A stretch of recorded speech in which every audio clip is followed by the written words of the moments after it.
On August 15, 1967, Peter Brooks and his girlfriend Julian all went to the Eagle Cap wilderness to spend a quiet weekend.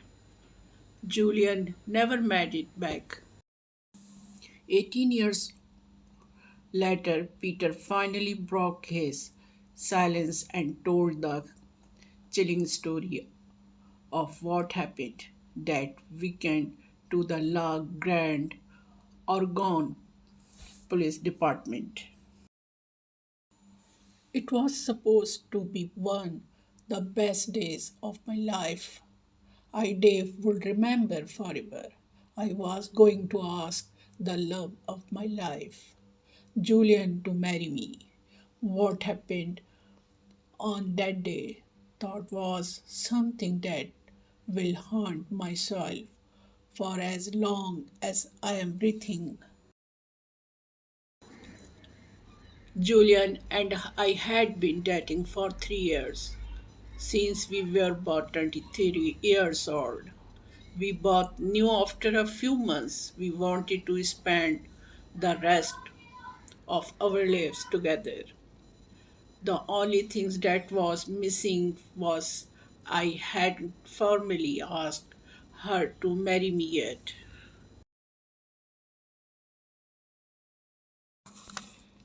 Even thought she would been pushing and prodding me for quite some time to ask her. She did not know thought the reason I had not asked was because for the last year I would be saving up enough money to buy her the wedding ring she'd not always dream about. She did always love jewelry and talk about how much she loved pink diamonds and dolphins. So I wanted to buy her a custom made ring with dolphins and the biggest pink diamonds I could afford on my apprenticeship salary. Pink diamonds are the most expensive diamonds, so I would have been working hard and scrimping to buy her the best I could. Finally, after a year of the hard work and being frugal, I was able to be down to our local jeweler and order her a custom made ring. I would never feel such accomplishment in my life. I was sure she would be ecstatic with the ring. I loved her very much and wanted the best for her. After several weeks, the ring was completed, and I decided I wanted to do something special for her when I popped the question and asked her to be my bride and showed the ring to her for the first time. We both loved going camping a lot during the summer, and being it was August and the weather was still good, I decided to plan a weekend getaway. One of our favorite areas to go camping was deep in the heart of the mountains of the Eagle Cap National Forest. This area is famous for being out in the middle of nowhere, which is the way of light it. We loved being alone with just us and nature and no one else. We camped in Eagle Camp many times before, but he always liked to try new areas every time we went. Eagle Cap National Forest was hooked, and we wanted to see as much of it as possible. We were adventurous and loved discovering new places we'd never seen before. When Friday afternoon finally came, we loaded up our camping gear like we'd done so many times before and set off for a weekend wilderness retreat. Unbeknownst to her, a special surprise awaited. As we were driving along the paved mountain road that would take us into Eagle Cap, I leaned over and asked her which area she'd like to camp this time once we got there. She thought for a moment and then said, "Do you remember that fork in the road when we had to Iceland? Say we take the left fork this time and see where it takes us." Sure things. I bet there are some cool spots to camp there, I replied. I didn't mention it, but when she said that, a bad feeling came over me, and in my mind, I was thinking, well, that in the hell is this feeling? After a minute or so, I just blew it off as nothing and continued driving.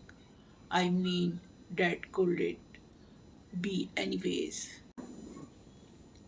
I was probably just nervous about proposing to her since I'd never done anything like it before.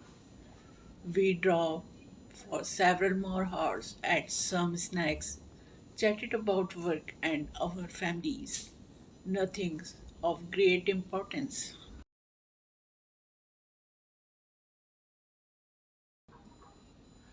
When the left fork came into view and I saw the sign for Iceland, I angled the steering wheel of the car to the left, and as I did, a little voice inside my head was saying, "No, don't go this way.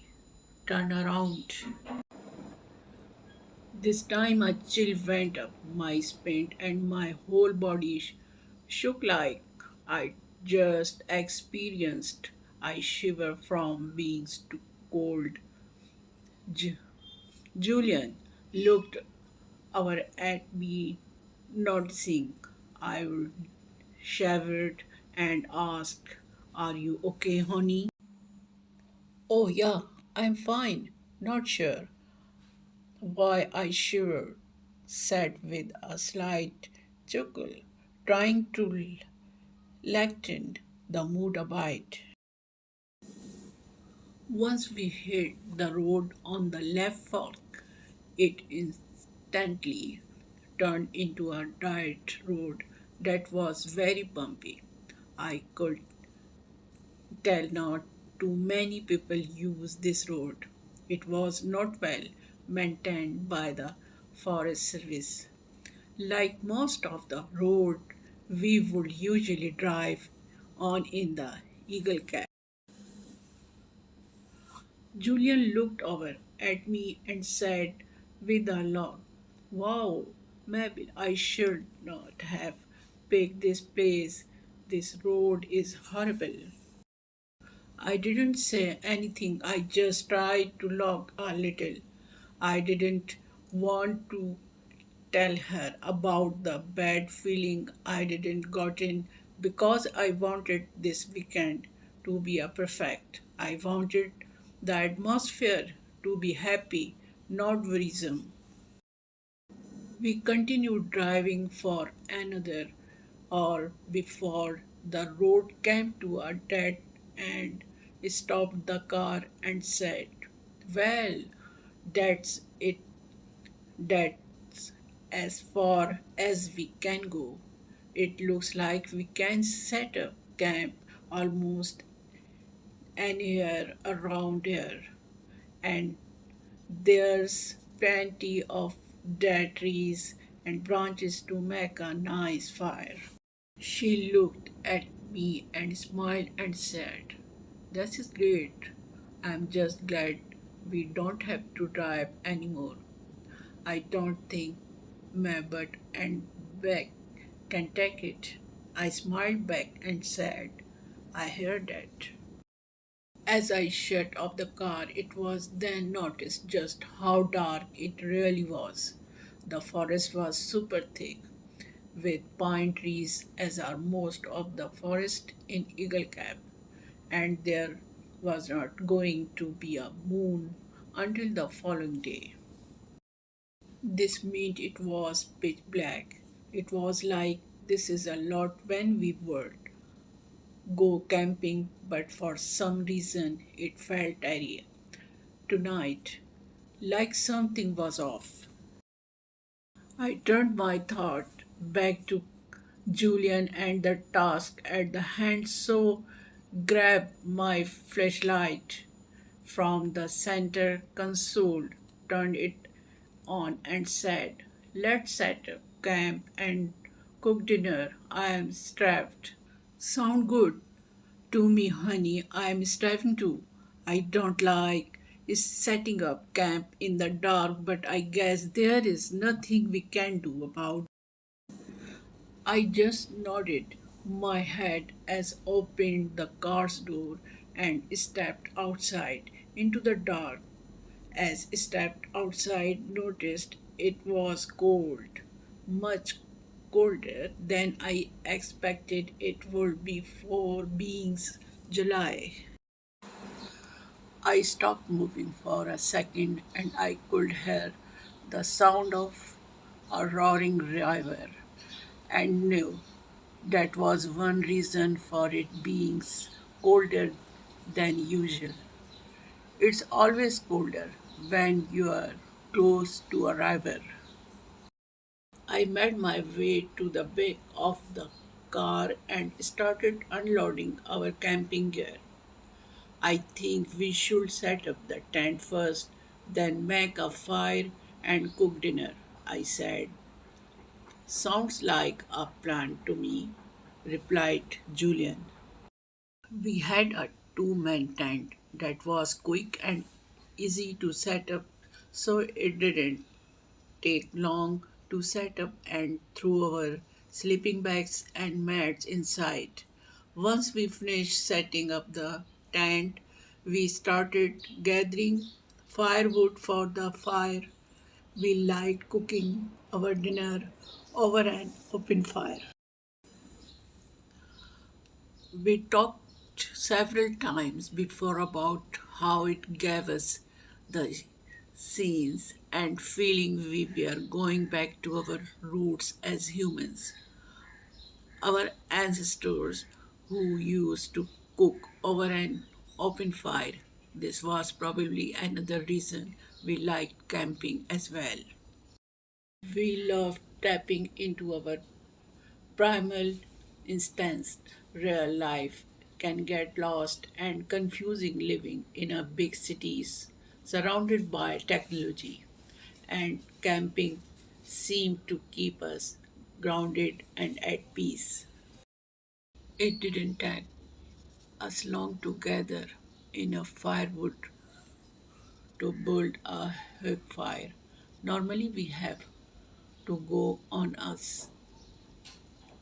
scavenger hunt for wood because of other people who camp as well and use up all of the wood like we do. This place was different though. It was everywhere. It was as if no one else had ever camped here before. At first, I thought, wow, this is nice. I won't have to search for forward. A few minutes later, through as I was gathering firewood, an airy feeling came over me that maybe there was a reason no one camped here. Maybe it was just the nasty road we drove on to get here, I told myself as I continued gathering wood for the fire. This helped set my mind at ease a little, but not much.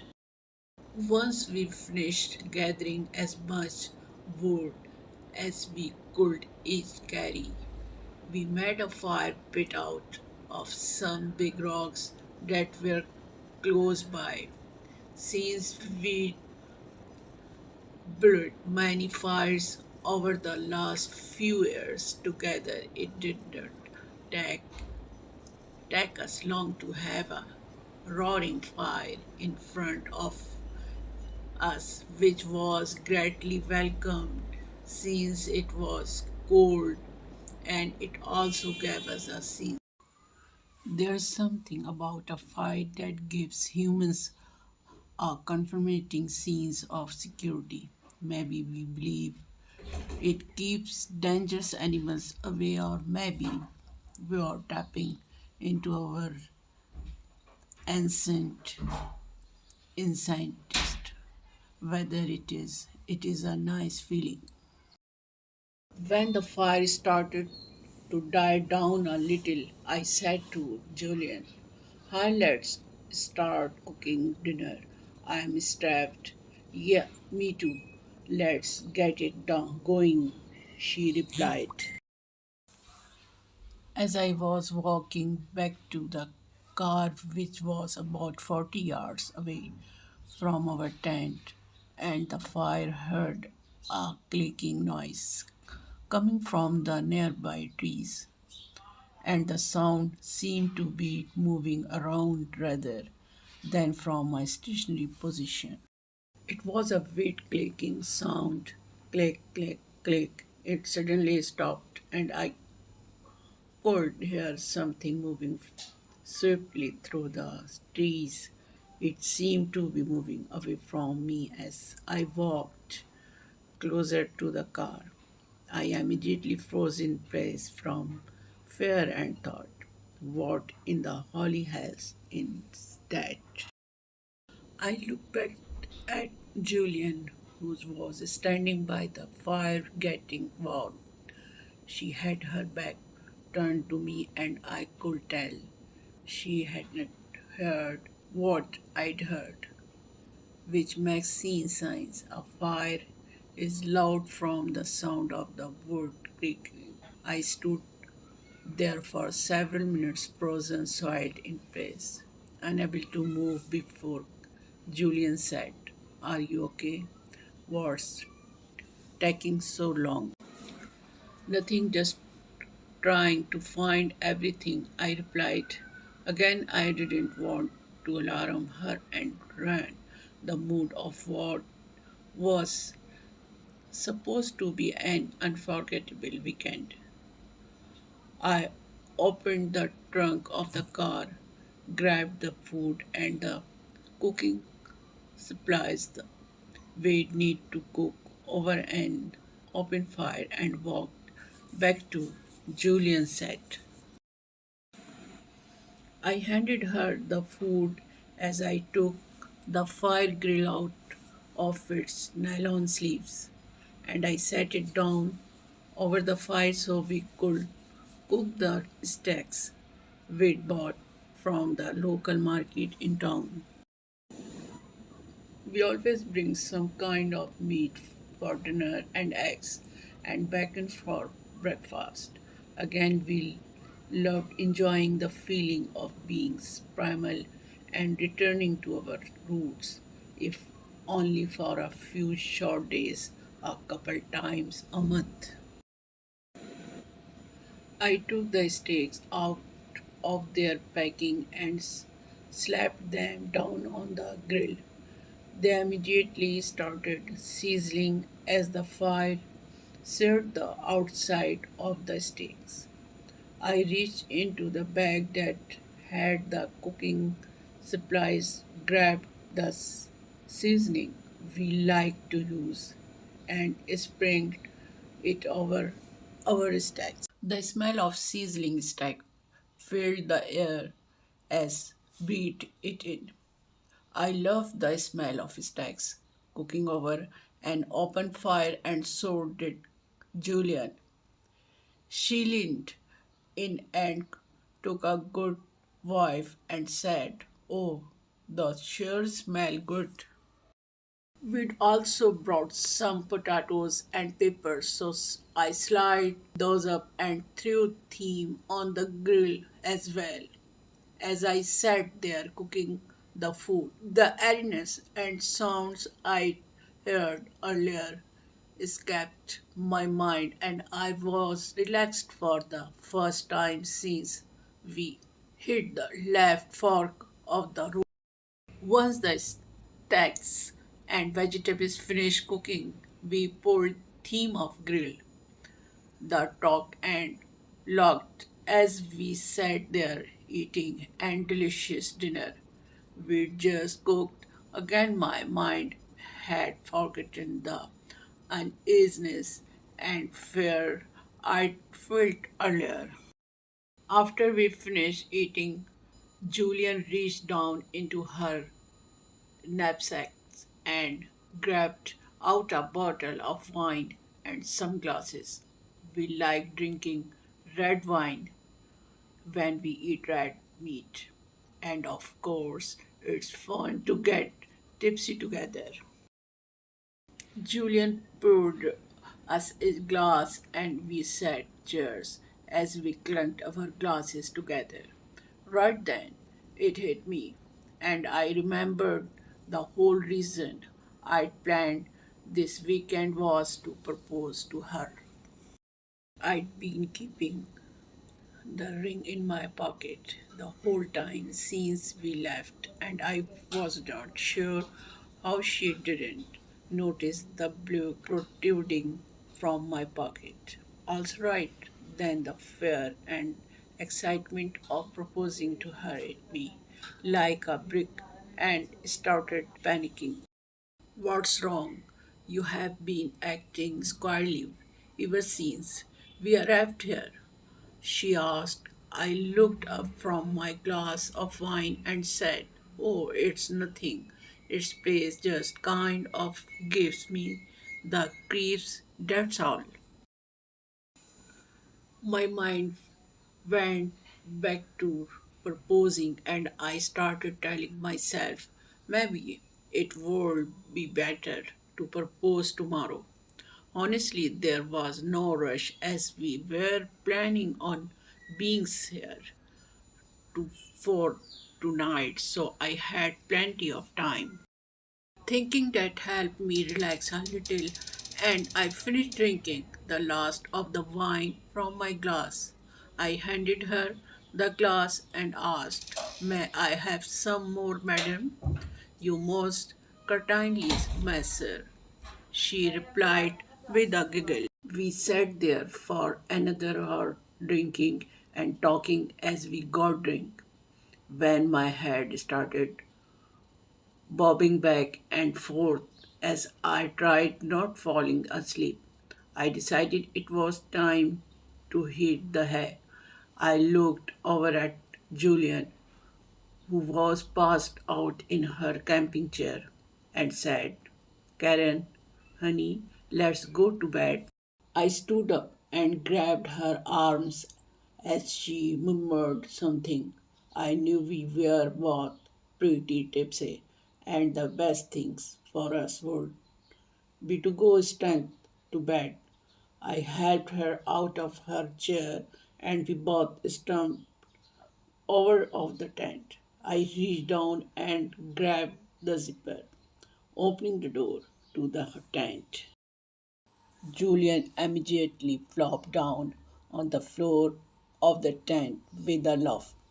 I started laughing too as fumbled my way into the tent. Once I was all the way inside, I zipped up to the tent's door and unrolled the sleeping bags. I helped Julian get inside her bag and put her head on her pillow. I turned to climb into my bag, and as I did, I could hear Julian already snoring, which didn't surprise me as I whispered to myself with a slight chuckle, She never did handle alcohol well. One glass is enough to put her right to sleep in minutes.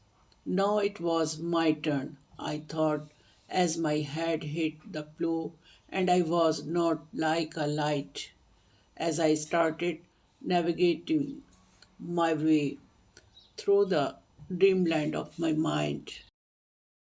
I remember having the strangest of dream like never had before.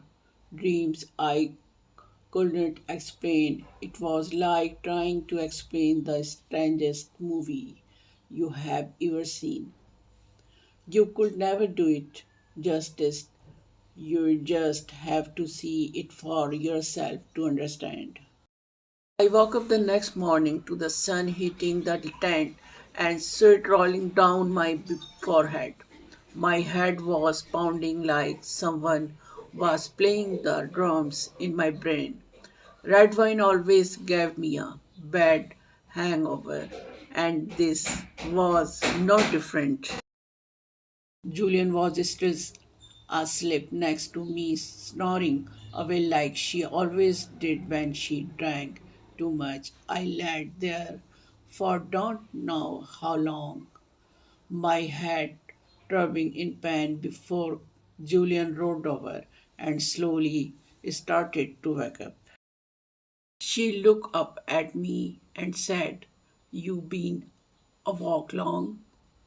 "Not long, but my head hurts something first.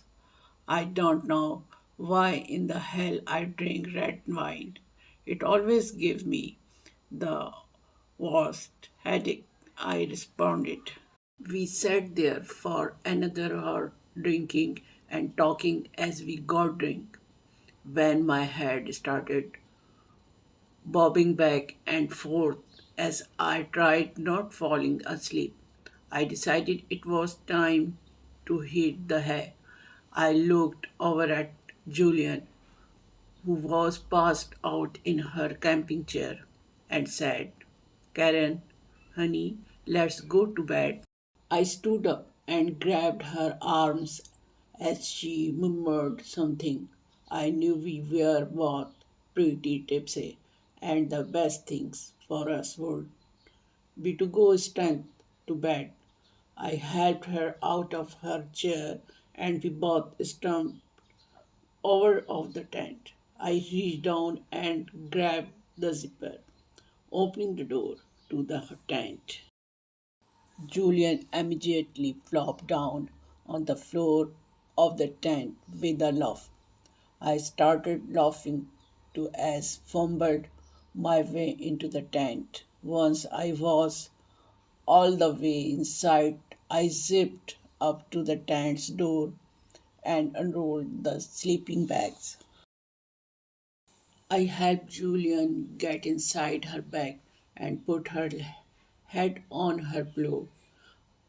I turned to climb into my bag, and as I did, I could hear Julian already snoring, which didn't surprise me as I whispered to myself with a slight chuckle.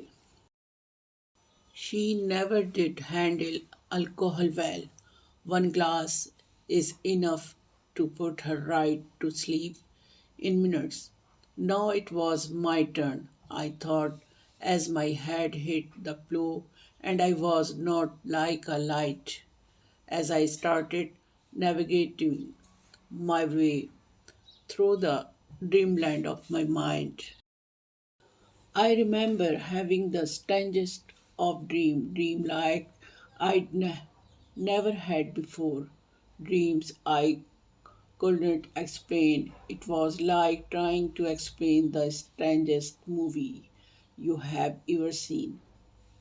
You could never do it justice. You just have to see it for yourself to understand.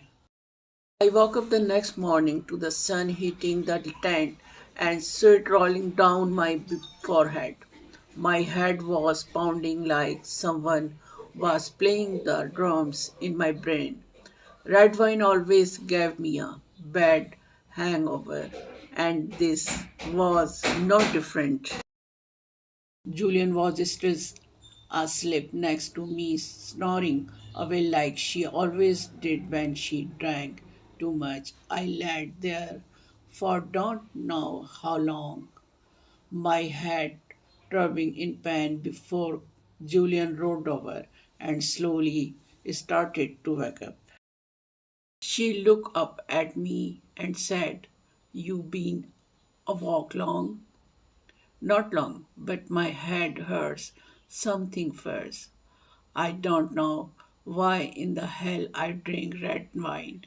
It always gives me the worst headache," I responded.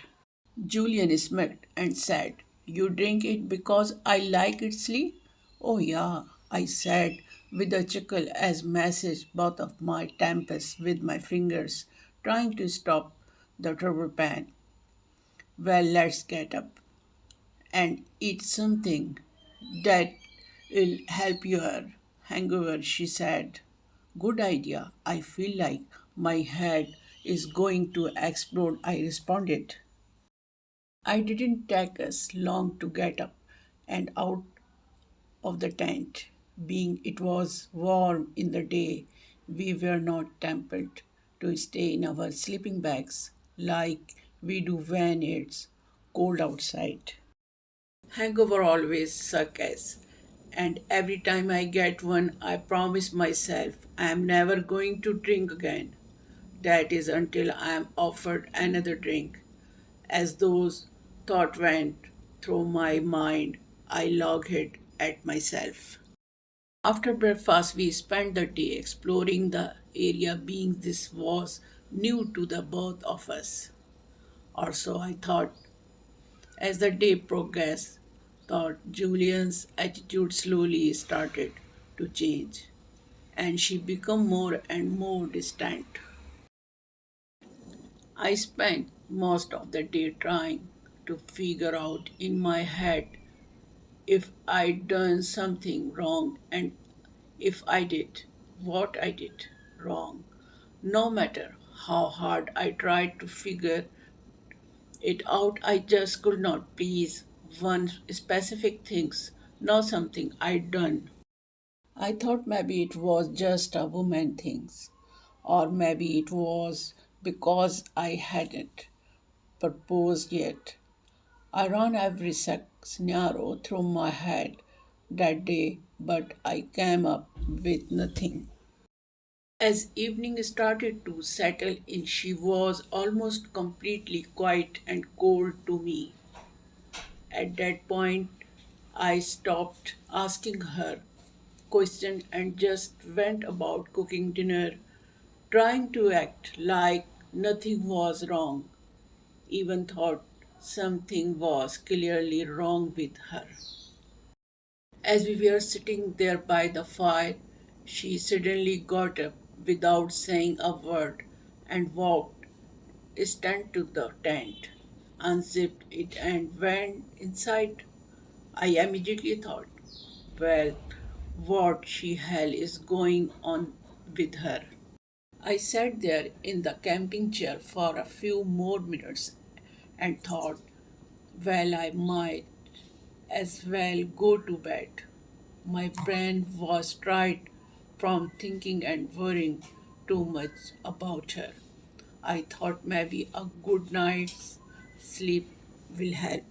I stood up and walked over to the tent and peered inside and could see she was already in her sleeping bag and was facing away from me. I didn't say a word. I just climbed into the tent, zipped it up, and got into my sleeping bag.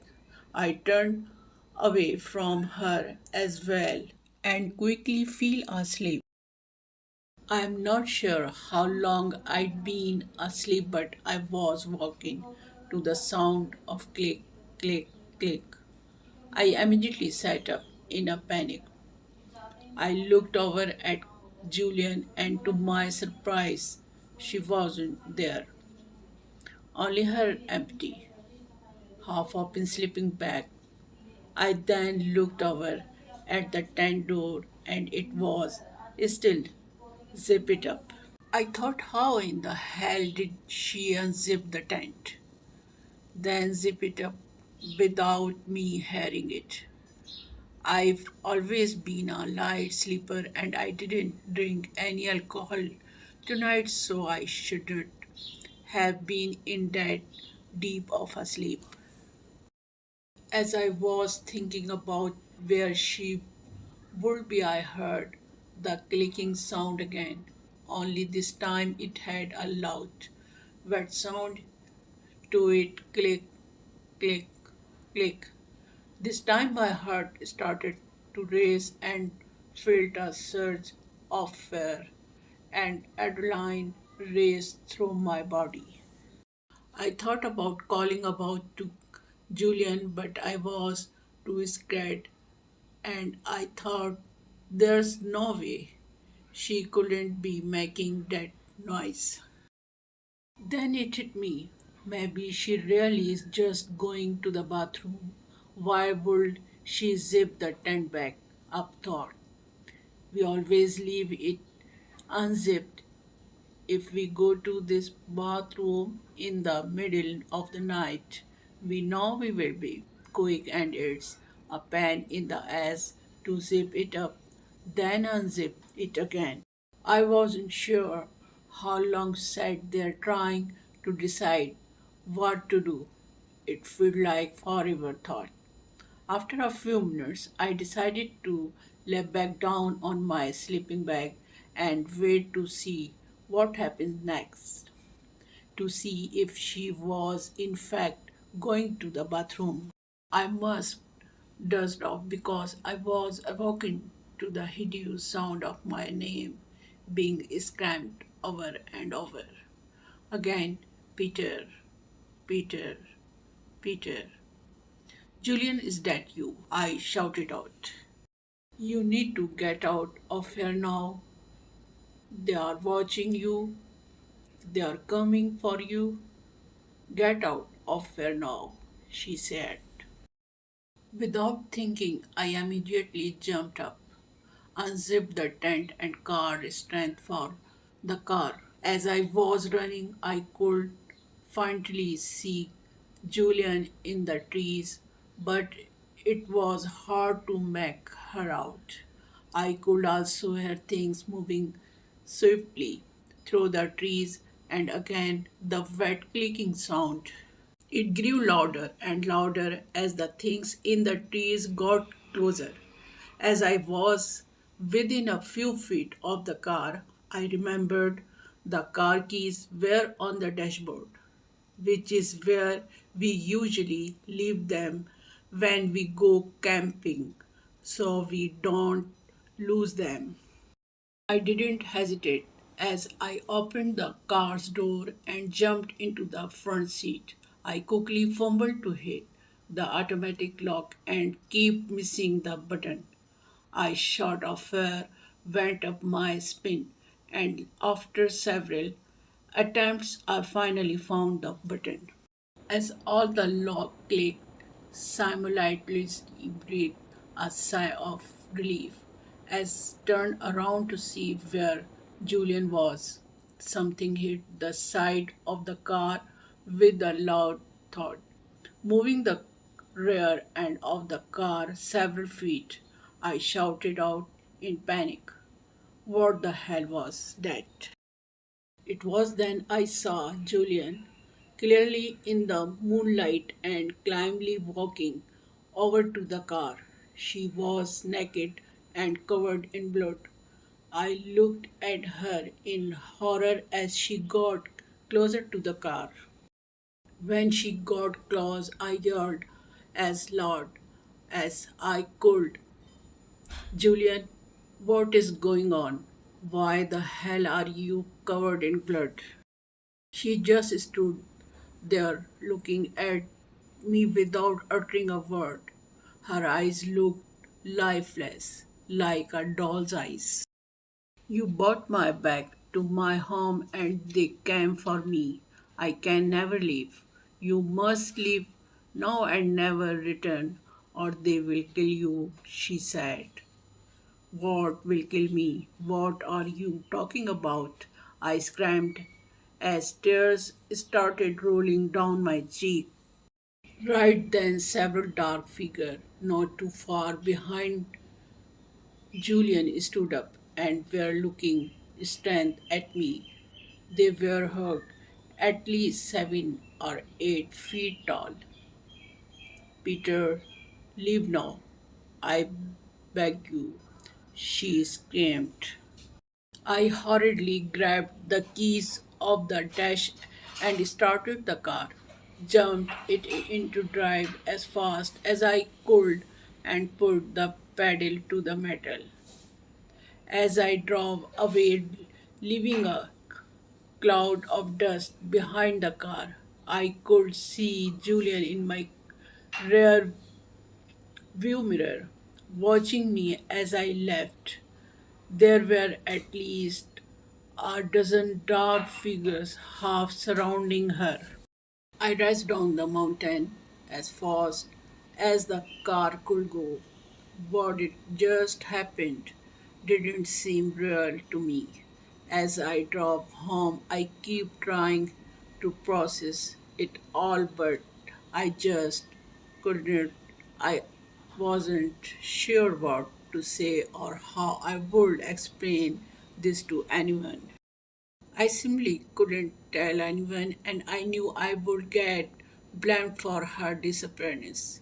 As my home came into sight, I made a split decision. I knew deep down I had to run and stay on the run. I turned the car around and sped off, and I've been running ever since. What happened up there in Eagle Cap that night haunts me every day of my life, and I don't venture into the mountains anymore. Maybe somebody I'll go back, maybe, but not just yet. For more horror stories, subscribe now.